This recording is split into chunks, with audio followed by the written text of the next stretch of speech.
Quran niyə hər kəsə öz dilində çatdırılmalıdır? Quran-ı Kərim bütün insanlığa göndərilmiş ilahi kitabdır. Onun əsas məqsədi insanları düşünməyə, həqiqəti dərk etməyə və doğru yola yönətməkdir. Bu məqsədə çatmaq üçünsə, Quranın mənası hər kəsə aydın olmalıdır.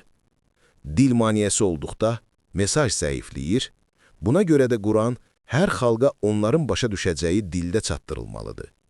Bu prinsip Quranda özü təsdiqlənir. Quranın dili, anlayışın açarı. Quranda dil sadəcə söz deyil, təfəkkür vasitəsidir.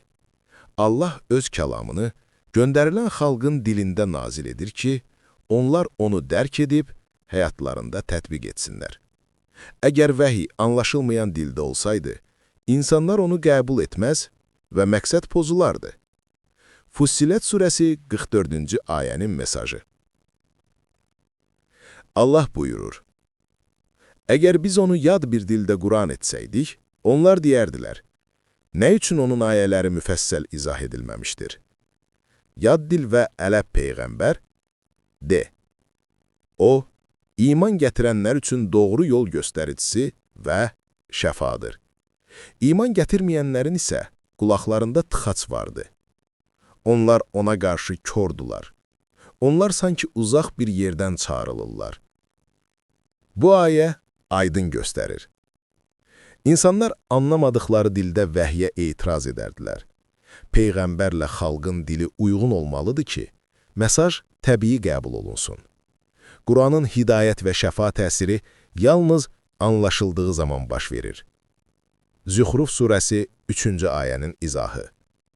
Allah buyurur: Biz Quranı ərəbcə nazil etdik ki, onu anlayasınız. Burada ərəbcə ifadəsi təsadüfi deyil.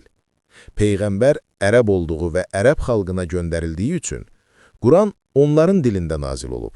Bu, ümumi qayda yaradır. Vəhiy həmişə ilk ünvanlananların dilində olur ki, onlar dərhal anlaya bilsinlər. Nəticə, tərcümə zərurəti hikmətin davamıdır. Quranın məqsədi formal oxumaq deyil, dərin anlamaq və iman qurmaqdır. Dil maneəsi bu məqsədə əngəlləyir. Buna görə, hər xalq Quranı öz dilində oxumalı, mənasını başa düşməli, həyatına tətbiq etməlidir. Quranın müxtəlif dillərə tərcüməsi sadəcə köməkçi vasitə deyil, ilahi hikmətin təbii nəticəsidir. Çünki Allah istəyir ki, onun kəlamı hər kəsə aydın çatsın, qəlbə hopsun və həyatı dəyişsin.